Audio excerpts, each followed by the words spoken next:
के दो इसको, ताकि हमारा भी पैसा बने। तो ठेकेदार से हम लोगों ने पूरा गिराया उसको। अब रायपुर वाले तो देख रहे हैं क्या बन रहा है, कैसे बन रहा है, मुझको बताने की जरूरत नहीं। पूरा का पूरा उसको गिरा के नए सिरे से नींव निकाल के उसको बनाकर कंप्लीट किया गया है। लगभग अब कंप्लीट हो चुका है। कई अंडर ब्रिज और ओवर ब्रिज हम लोगों ने शुरू किया और बनाया है। इस दरमियान रायपुर के आवागमन को, गोगांव का हमारा रेलवे DRM के पास कई बनाया, रामनगर का, तो उससे भी रायपुर की जनता को काफ़ी राहत मिल रहा है, ऐसा मेरा मानना है। जी, आखिरी सवाल की ओर चलते हैं। आप जैसे हर बार अलग जगह चुनाव लड़े हैं, अब चुनाव आने वाला, अगली बार आप कहाँ से लड़ने वाले हैं, ये और तो बता दीजिए। मैं जहाँ हूँ वहीं से लड़ना चाहूँगा। बाकी पार्टी जाने, पार्टी जो निर्देश देती है उसके अनुसार काम करता हूँ। मेरी अपनी कोई महत्वाकांक्षा नहीं है राजनीति में कि मुझे ये बनना, वो बनना, यहाँ से लड़ना, ये होगा। पार्टी के निर्देश अब तक मानते आया हूँ। मेरी मर्जी होगी कि मैं जहाँ से हूँ वहीं लड़ूँ, क्योंकि पहली बार अपने घर परिवार में आकर मुझे चुनाव लड़ने का अवसर मिला है। मैं धमधा विधायक था या बेमेतरा, तो मेरे गांव वाले बोलते थे एक मंच बनवा दो। तो विधायक की विधायक निधि तो अपने विधानसभा में होता है, बाहर खर्चा कर नहीं सकते। 15 साल विधायक रहा, 5 तो अपने गांव में 1 रुपया दे नहीं पाया। तो अब यहाँ विधायक बना हूँ तो ये मेरा पूरा कार्य क्षेत्र है। बचपने से मैं पंच रहा, सरपंच रहा, ये मेरा कार्य क्षेत्र है। अच्छा लगता है। लौट के अपने परिवार में आया हूँ। हालांकि पूरा प्रदेश मेरा परिवार है, सभी लोग हैं, मैं उस परिवार का एक छोटा सा सदस्य हूँ। पर जहाँ काम करने का आज अवसर मिला है, मैं चाहूँगा कि वहाँ फिर से मुझे काम करने का अवसर मिले, ऐसा मैं सोचूंगा भी, चाहूँगा भी। बहुत बहुत धन्यवाद। आपने बड़ी बेबाकी से अपनी बात रखी है और ये कहा जाए कि बहुत कम समय में आपने जो यहाँ आकर हम लोग गौरवान्वित किया है, आपका बहुत बहुत धन्यवाद। बहुत बहुत धन्यवाद मंत्री जी, संजय जी, विजय आपको और आपके स्वराज एक्सप्रेस को, जो आपने मुझे अवसर दिया और अपनी बात रखने का मुझे अवसर मिला। बहुत बहुत धन्यवाद। धन्यवाद। इस पूरे सत्र में हमने सुना माननीय मंत्री ताम्रध्वज साहू जी को, जिनके नेतृत्व में प्रदेश की पुलिसिंग व्यवस्था को बेहतर करने के लगातार प्रयास किए जा रहे हैं और आपके नेतृत्व में राज्य में विश्वास, विकास और सुरक्षा की रणनीति के कारण नक्सल गतिविधियों में कमी आ रही है। लोगों को सरकार और कानून व्यवस्था के ऊपर विश्वास बढ़ रहा है। स्वराज एक्सप्रेस की तरफ से एक छोटा सा चिन्हारी स्मृति चिन्ह हम आपको भेंट करना चाहते हैं। अपने दोनों ही मॉड्यूलर से मैं आग्रह करूंगी कि वे स्मृति चिन्ह भेंट करें।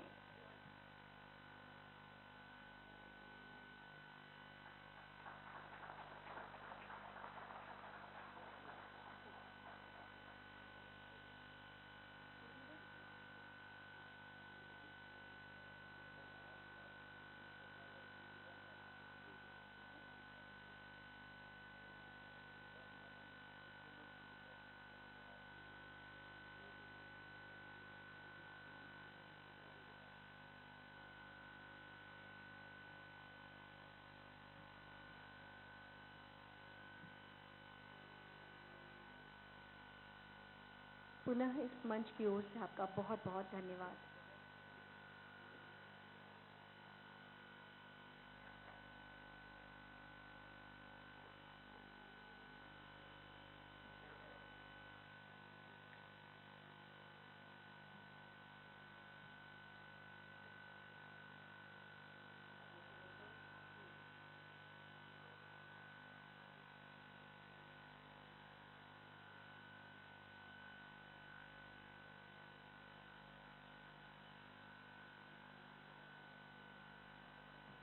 अभी इस मंच पर हमने चर्चा सुनी लालगढ़ बना विकासगढ़ छत्तीसगढ़, विकास की वाणी छत्तीसगढ़ की कहानी, नए आयाम गढ़ता छत्तीसगढ़। इन विषयों पर अभी बातचीत होनी बाकी है। इसके अलावा हम बातचीत करेंगे छत्तीसगढ़ की समृद्ध होती संस्कृति पर, समृद्ध होता वनांचल, विकास की नई गाथा कहता वनांचल, इस विषय पर। और विशेषज्ञ के तौर पर जितने ही अतिथि हमारे बीच आते जाएंगे, हम अपने इस संवाद को आगे बढ़ाते रहेंगे। इस मंच से पुनः आप सभी का हार्दिक अभिनंदन एवं स्वागत।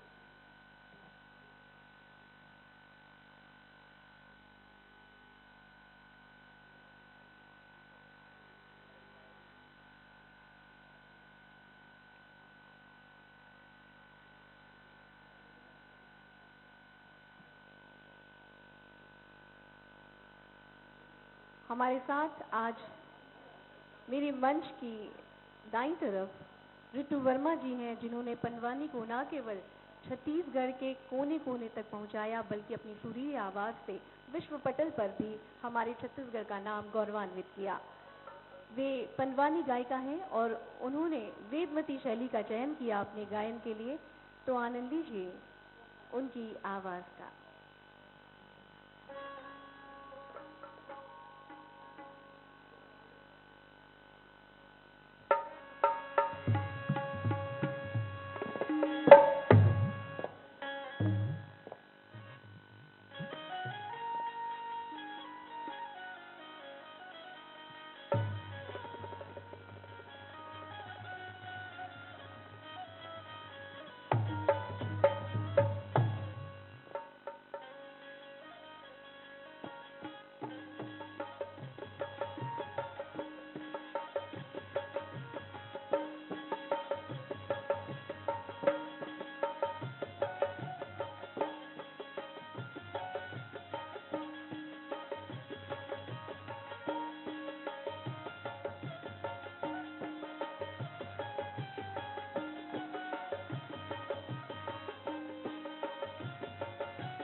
बोलिए वृंदावन बिहारी लाल की जय।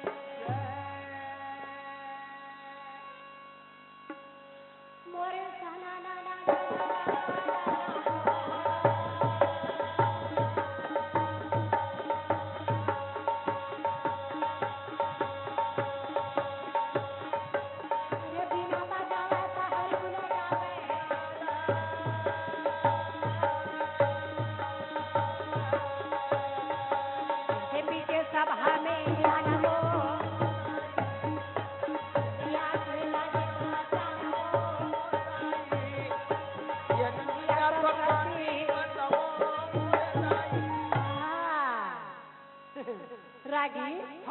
कते सुंदर पांच भाई पांडव 100 भाई पारो जब जुआ के खेल में सारी संपत्ति जब जुआ के खेल में पांचों भाई पांडव हार गिरे।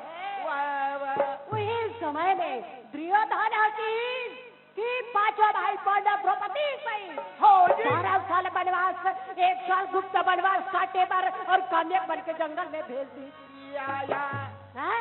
सिया रामा का बंसी के बजैया मन मोहनाई सिया रामा सिया रामा सिया रामा जी बंसी के बजैया मन मोहनाई पाँचों का पांडव चलत हवे भाई कैया के करैया मन मोहनाई एक हाथ कढ़ैया का हाथ हवे भैया दही के खवैया मन मोहनाई सिया रामा सिया रामा सिया रामा का बंसी के बजैया सिया राम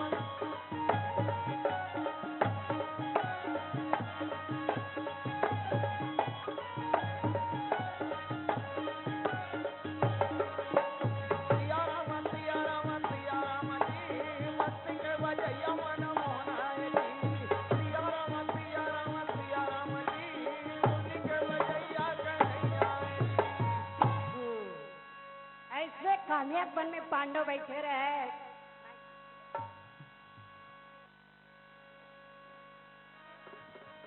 तब पांचों भाई पांडव हाँ द्रौपदी सहित एक झाड़ के नीचे बैठे रहे तो कामिया के बल में कामी नाम के दत्ते कथे कैसे मन खन सुगंध आवत रे लागत है कोनो खुसरे है ऐसे कैसे पांचों भाई पांडव के पास में अपने रूप ला बदल के और चली जहाँ पांचों भाई पांडव बैठे रहे हाथे जोड़ा थे ना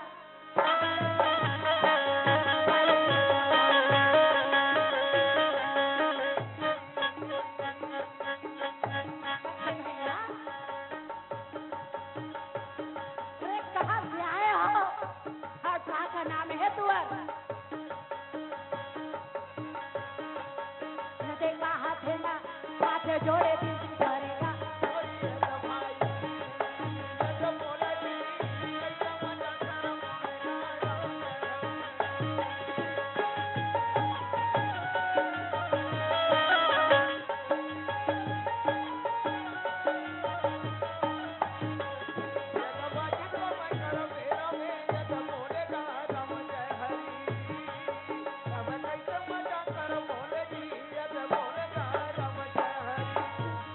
चाहे भाई अरे कौन गहले आए हो तुमन अब काका नाम है तुम्हार अखबार में सुन के घर में राज कही कहे भैया हमन पांचों भाई पांडव हरन ये बैठे हैं तेरे भीम अर्जुन नकुल सहदेव का सबके नाम छोड़ के और जब भीम के नाम ला सुनी जैसे भीम के नाम ला सुनी ना वैसे में ओकर नेत रहला कथे कस रे दोनों भाई ला मार के तो यहाँ के बैठे हैं घर में बोला 5 मिनट अंदर में खत्म न करो तब है तो दाना कहा खड़ी सा हाथ में चला तब दोनों झनक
सुन के भीम है कथे कस रे मैं हई हा कहा मरहासन बैठे तो ते बोला मामूली समझ ले है तू घड़ी सुनो हाथ और जब दोनों झटके चालू है वृक्ष के साथ वृक्ष छोड़ के दोनों के मालियों भीम पकड़ी दालों के भुजा दालों पकड़े भीम के भुजा जब दोनों झन के भुजा जम गए ना कट कट ले धरे रहे भुजा से भुजा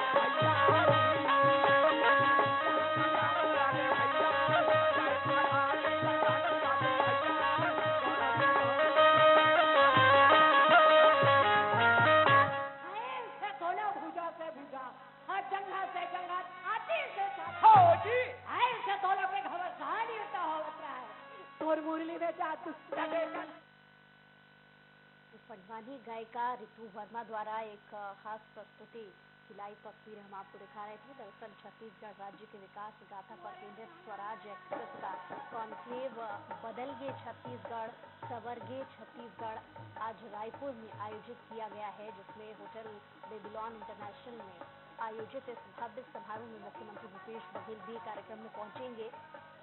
बहरहाल अभी जो तस्वीरें हम आपको दिखा रहे हैं वो लाइव तस्वीरें हैं।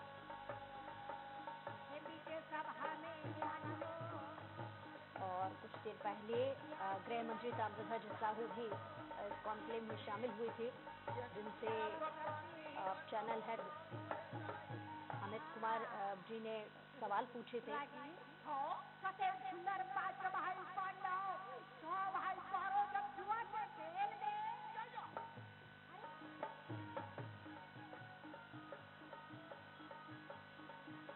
आज के इस कॉन्क्लेव में मुख्यमंत्री संवाद सत्र में चर्चा के जरिए छत्तीसगढ़ के विकास और जन कल्याणकारी योजनाओं के बारे में बताएंगे। इसके साथ ही विशिष्ट अतिथि के रूप में गृह मंत्री ताम्रध्वज साहू कुछ देर पहले शामिल हुए थे, जिन्होंने कई सारे सवालों के जवाब दिए। श्रम मंत्री शिव डहरिया और वन मंत्री मोहम्मद अकबर अलग अलग सत्रों में स्वराज एक्सप्रेस के मंच पर बदलते छत्तीसगढ़ संवरते छत्तीसगढ़ पर चर्चा कुछ देर बाद करेंगे और जनता के सवालों के जवाब देंगे।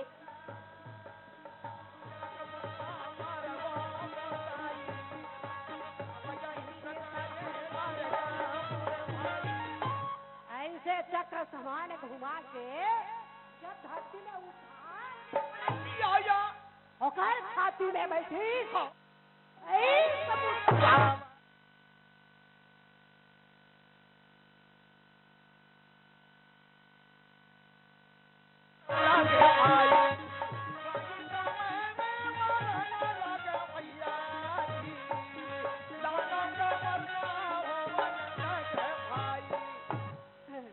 जब भीम के एक मुठ का परिस ना तो कर मुँह डाले खून के धार निकल गए।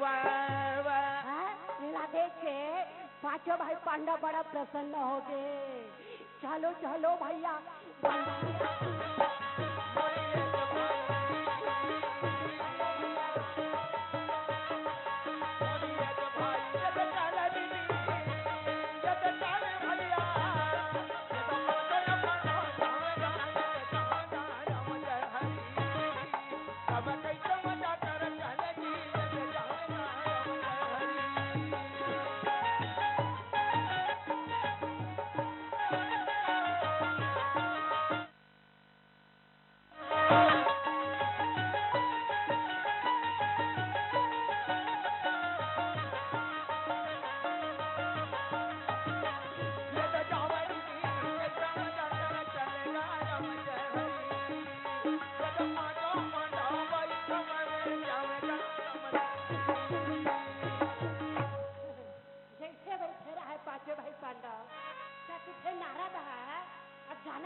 हवे के झन तो नारा देगा। अच्छा ऐसे झन समझ में कि रायपुर के नारा देगी मैं हिचक नारा दे कहा नहीं वो हरे देश नारा। अच्छा ये कहा धमुरा ये कहा तो चटका धरे और ऊपर डहले उतरत रहे।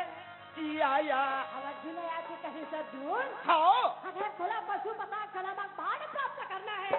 पशु पता बाण प्राप्त करना है शंकर जी के तपस्या में लगे। या अर्जुन का धे आज के जमाना में मिलक दिला कोनो नहीं छोड़ा। वाह वाह ऐसे कई के धार के नीचे में या लगे तपस्या।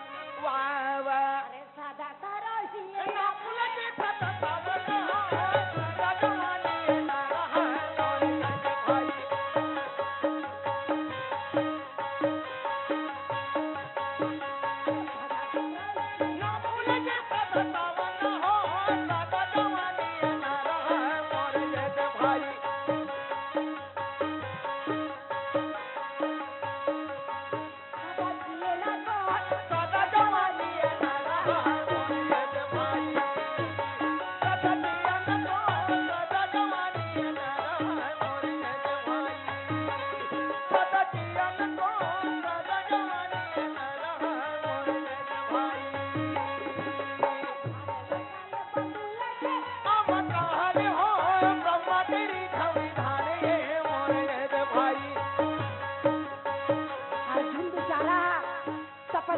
हे भोलेनाथ के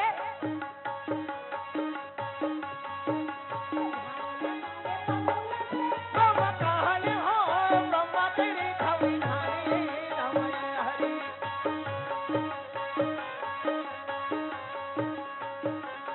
नीचे नहीं नीचे भी ब्रह्म तेरी खवी धानी राम जय हरि कर जय कर जी ब्रह्म तेरी खवी धानी राम जय हरि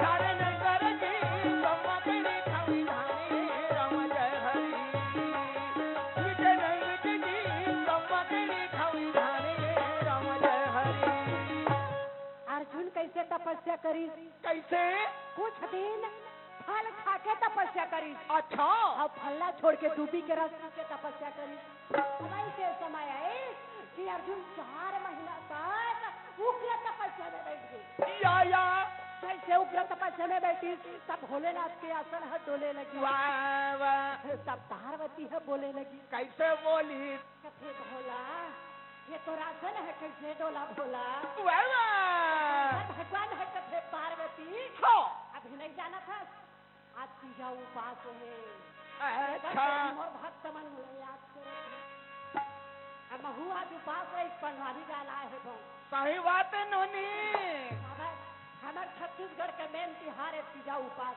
तीजा तिहार खाली हकन हकन के करू भात तक खाए हम करेला में हाँ भाई आज बात तीजा उपास है तो कैसे करबो तो हमला की ही क्या कहते स्वराज चैनल वाले भैया मन हाँ कहते दीदी अरे तीजा है तब है तो बढ़िया खाली पे कहूँ तब है बने आवाज है निकली या ऐसे कैसे तो बड़ा सौभाग्य की बात है कि आज हमला ये स्वराज के मंच में कारगंधे के सौभाग्य वाह वाह तो पार्वती का थे भोलेनाथ हाँ हमारा हो तो उपास है बन लेकिन अब तुम तो दिन रात भांग और भभरा सी के माते रहा अच्छा तो शंकर भगवान का थे वो तो हमार जरे बूटी हरे वो भाई वाह वाह तो तुरा सर डोले के कारण क्या है तो क्या कहा थे वे हाँ। शंकर ना पूछे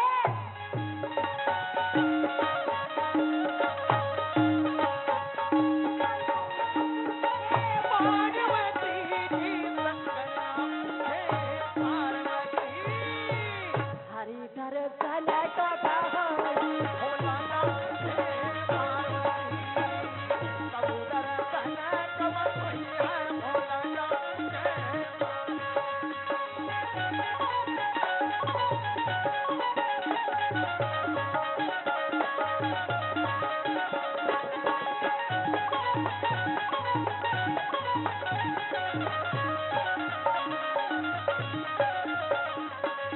हरि दर्शन कमल भैया भोला नाम है पार्वती कबूतर तना कमल भैया भोला नाम है पार्वती प्रेम से बोले वृंदावन बिहारी। बिहारी लाल की जय हमारे लोकगीतों की ये खासियत है कि हमें जोश और उत्साह से भर देता है और फिर से लोक धुन की इस बारगी से बाहर निकलकर हम चलते हैं सार्थक संवाद की तरफ, जहां पर हम बात करेंगे समृद्ध होता वनांचल, विकास की नई गाथा गाता वनांचल। और इस विषय पर बातचीत करने के लिए अत्यंत ही हर्ष का विषय है कि हमारे साथ मौजूद है माननीय मंत्री मोहम्मद अकबर जी। मैं संजय सर से आग्रह करूंगी कि वे हमारे विशिष्ट अतिथि को मंच पर लेकर आएं। साथ ही मैं अमित जैन जी से भी आग्रह करूंगी कृपया वे भी मंच पर आएं और हमारे विशिष्ट अतिथि का स्वागत पुष्पगुच्छ से करें।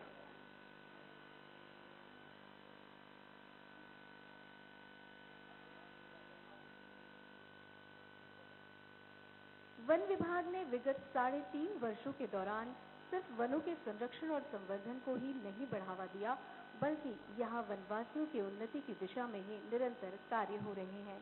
यही वजह है कि विगत 2 वर्षों से छत्तीसगढ़ लघु वनोपज के संग्रहण और प्रसंस्करण आदि के कार्यों में देश में लगातार अव्वल बना हुआ है। अत्यंत ही हर्ष का विषय है कि छत्तीसगढ़ को राष्ट्रीय स्तर पर 11 पुरस्कारों से भी सम्मानित किया गया है। और हम अब संवाद की तरफ आगे बढ़ते हैं और मैं आग्रह करूंगी अमित जी चैनल हेड और श्री संजय उपाध्याय जी स्टेट हेड छत्तीसगढ़, आप दोनों ही संवाद को आगे बढ़ाएंगे और आपके प्रश्नों के उत्तर देंगे माननीय मंत्री मोहम्मद अकबर। हमारी इस चर्चा का विषय है समृद्ध होता वनांचल, विकास की नई गाथा गाता वनांचल। बहुत बहुत धन्यवाद। अब आगे चलते हैं अगले सत्र की ओर और इस समय हमारे साथ जो खास मेहमान हैं उनसे परिचय कराऊं, लेकिन उनके पहले बारे में बता दूं कि वो इस समय सरकारी सिस्टम को ऑनलाइन करने में लगे हुए हैं। जितने भी सिस्टम हैं उनको लगता है कि जिस तरह से देश आगे बढ़ रहा है और उस तरह से वो पूरे विभागों को ऑनलाइन करने में लगे हुए हैं। और वो हमारे साथ इस समय मौजूद हैं मोहम्मद अकबर जी, और उनके पास करीब ये कहा जाए कि आधे दर्जन विभाग उनके पास हैं। उनके पास परिवहन है, पर्यावरण है, वन है, विधि है और बड़े बड़े जितने भी विभाग हैं उनको बिल्कुल सिस्टम दुरुस्त करने में लगे हुए हैं। बिल्कुल ठीक कह रहे हैं मंत्री जी, स्वागत है आपका बहुत बहुत स्वराज एक्सप्रेस में।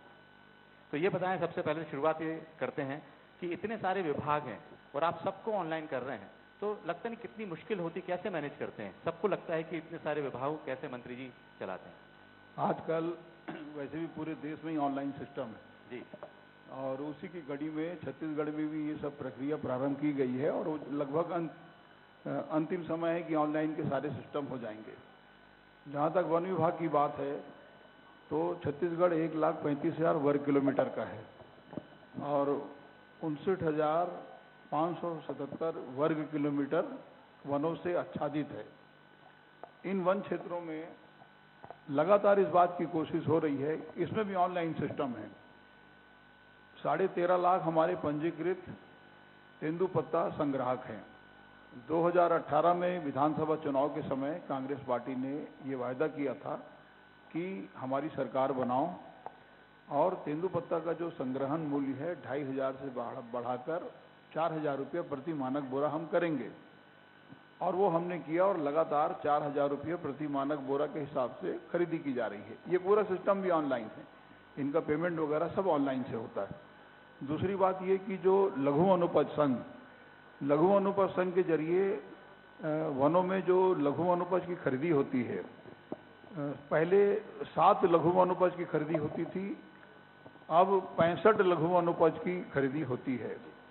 ट्राइफेड एक संस्था है जो भारत सरकार की है और ये आंकड़े उसके द्वारा प्रकाशित हैं कि छत्तीसगढ़ में जो भी लघु वनोपज का क्रय होता है विगत 2-3 सालों में लगातार 74 से 75% लघु वनोपज अकेले छत्तीसगढ़ राज्य द्वारा क्रय किया जाता है। और इसके लिए भारत सरकार से 11 पुरस्कार हमको प्राप्त हुए हैं।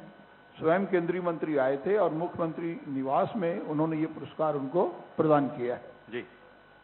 और इसके अलावा लघु वनोपज संग्रहण के बाद वैल्यू एडिशन का भी काम हम लोग करते हैं और वैल्यू एडिशन करने के बाद जो प्रोडक्ट से जो भी लाभ होता है तो वो संग्राहक को और स्वयं सहायता समूह जिसके जरिए ये काम किया जाता है तो लाभांश का पूरा हिस्सा उनको दे दिया जाता है। जी बिल्कुल, आपने जो लघु उपज जिस तरह से आपने 7 से 65 किए हैं, लेकिन एक जो बड़ी चुनौती देखने में आती है कि कोयला भी चाहिए है, वन भी ज़रूरी है और उसके साथ जो वन्य प्राणी है वो भी ज़रूरी है। कैसे मैनेज करना पड़ेगा इसको, कैसे सब ठीक होगा? देखिए, तीनों चीज़ जरूरी है। जहाँ तक वन्य प्राणियों की बात है तो छत्तीसगढ़ ने तो बहुत बड़ा काम किया है। 3 एलिफेंट रिजर्व थे, बादलखोल, तमोर पिंगला, सेमरसोत जी। इस समय हमारे 16 हाथियों के दल हैं और पहले 246 थे, अब लगभग वो 300 हैं। तो इन हाथियों के जो दल हैं वो पूरे छत्तीसगढ़ के सभी स्थानों में अभी विचरण कर रहे हैं।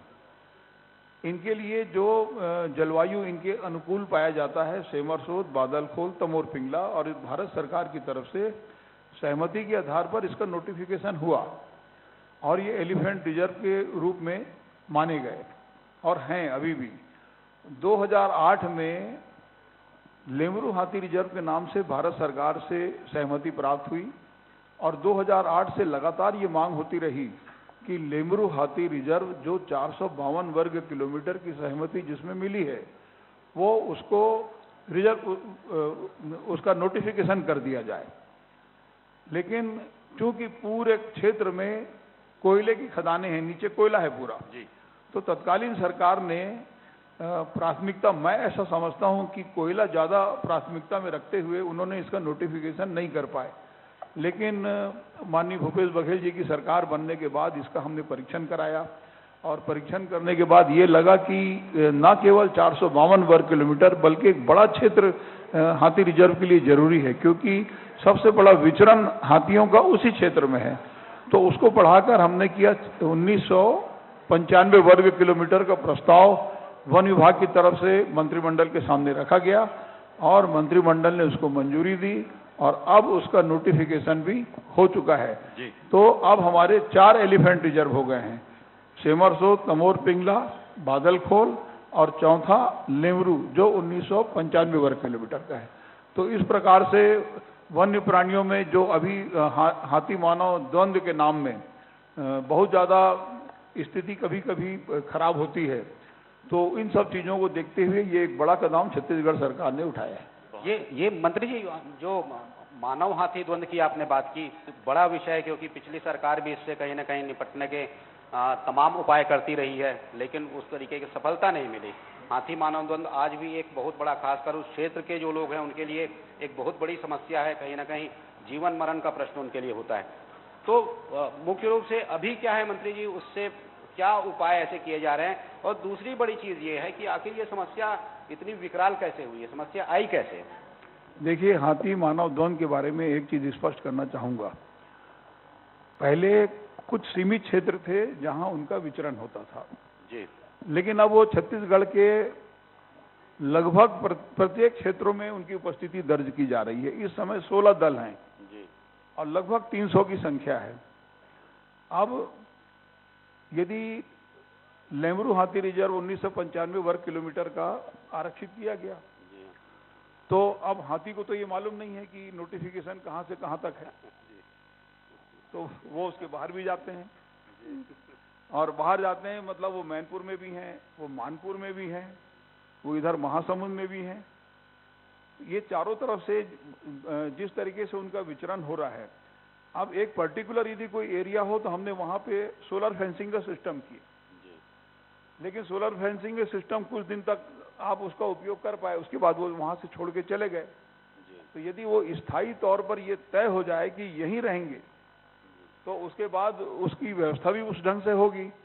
लेकिन वो कुछ दिन रहते हैं, उनमें जो मादा हाथी होती है वो उनके ग्रुप की हेड होती है और वो पूरे दल को छोड़कर 10 से 15, 20 किलोमीटर जाके सर्वे करके वापस आती है और फिर जहाँ पे उनको पानी, भोजन और रहने का अनुकूल उनको जो स्थान दिखता है, तो वो पूरे दल को फिर लेके चले जाती है। अब हाथियों को मानव से लगभग 20,000 गुना अधिक सूंघने की ताकत है और वो दल जब गांव की तरफ बढ़ेगा तो गांव की तरफ यदि 4-5 मकान, कच्चे मकान लगभग गांव में ज्यादा होते हैं, उसी कमरे में वो क्षतिग्रस्त करेगा जहां पे अनाज रखा हुआ है। उनको मालूम है कि वो सूंघने के कारण, और अनाज को बाहर खींच के और पूरा दल उसको खाएगा।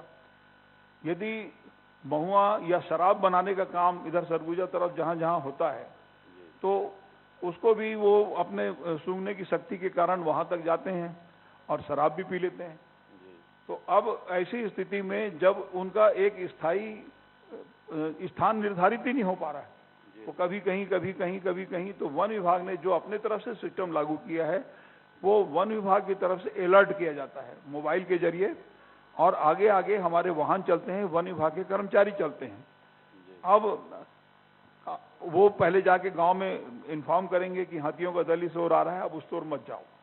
हाथियों का दल आने के पहले उनको मोबाइल के जरिए अलर्ट किया जाएगा, हमारा गजराज वाहन है वो अलर्ट किया जाएगा। जब दल बड़ा है तो उनको ये कहा जाएगा कि आप पक्के मकानों में चले जाएं, सुरक्षित स्थानों में चले जाएं। अभी 1-2 घटनाएं ऐसी हुई कि मना करने के बाद भी कुछ लोग देखने के लिए, वीडियो बनाने के लिए, सेल्फी लेने के लिए उस तरफ चले गए। कई घटनाएं ऐसी हुई, ये घटना हुई है, तो इसके कारण कुछ लोगों की मृत्यु भी हुई है। अब वन विभाग की तरफ से ये आदेश जारी किया गया है कि यदि कोई भी मना करने के बावजूद जिस तरफ हाथियों का विचरण है, यदि जबरदस्ती कोई जाएगा तो वन संरक्षण अधिनियम के तहत कार्रवाई होगी, उसकी गिरफ्तारी भी होगी। तो इस प्रकार का है। दूसरा ये कि जो 4 लाख रुपए का पहले मुआवजा तत्कालीन सरकार के समय था, मृत्यु हो जाने पर हाथी के कारण, तो वो 4 लाख से 6 लाख उसको कर दिया गया है। लेकिन ये कोई स्थायी हल नहीं है, ये तो ऐसा होना भी नहीं चाहिए। लेकिन मृत्यु के बाद यदि हो जाता है तो राज्य सरकार उसको 6 लाख रुपए देती है। आपने धान बाहर भी रखा था कि हाथियों के लिए कम से कम वो घर को ना तोड़ें, धान बाहर भी रखा था? हाँ, धान हमने बाहर रखवाया था। और हाथियों के बारे में कहा जाता है कि वेरी इंटेलिजेंट एनिमल, जी, बहुत ही होशियार होता है। जब वो घरों तक जाके और दीवारों को तोड़कर और उसमें से धान निकालना, चावल निकालना, महुआ निकाल लेना और निकाल के खा लेना। लेकिन अब उसको बगैर तोड़े ये प्रयोग था जो सफल नहीं हो पाया। ये प्रयोग था कि यदि हाथी अनाज के लिए, धान के लिए यदि लोगों के घरों को तोड़ रहे हैं तो क्यों ना जिस तरह विचरण है वहां धान रख दिया जाए।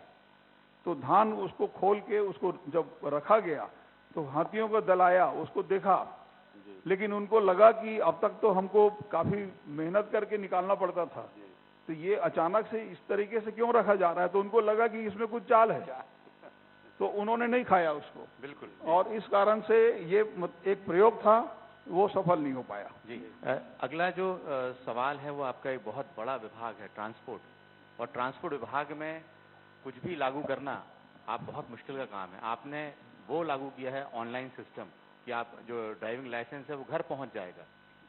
तो इस सिस्टम के बारे में कैसे आया, क्योंकि ये पहली बार सरकार ने इस तरह से किया? पहली बार है पूरे देश। सरकार तुम्हारे द्वार, तुम्हार सरकार तुम्हारे द्वार जो है, लाइसेंस और रजिस्ट्रेशन दोनों घर पहुंच सेवा बाई पोस्ट आपके घर में ये पहुंचता है। अब तक हम लोग 11,48,000 लोगों को ये सेवा प्रदान कर चुके हैं और लगातार ये चल रहा है। मैं ऐसा समझता हूं कि छत्तीसगढ़ पहला राज्य है जो इस प्रकार की सेवा को प्रारंभ किया है, रजिस्ट्रेशन ऑनलाइन। दूसरा ये कि टैक्सेशन जो है, टैक्स भी आप ऑनलाइन जमा कर सकते हैं, परमिट के लिए ऑनलाइन आवेदन कर सकते हैं। और अभी सेवा केंद्र भी हमने प्रारंभ करने का निर्णय लिया है, जिसमें जो हमारे जो बेरोजगार हैं 12वीं पास तक के, तो उनको सेवा केंद्र प्रारंभ करने के लिए हम अधिकृत करेंगे और वहाँ पे वो लाइसेंस बनाकर भी दे सकें। लेकिन सबसे जो इम्पोर्टेंट चीज़ है कि परिवहन विभाग को भ्रष्टाचार मुक्त कैसे, मतलब लोगों को लगता है कि लोगों को बिना पैसे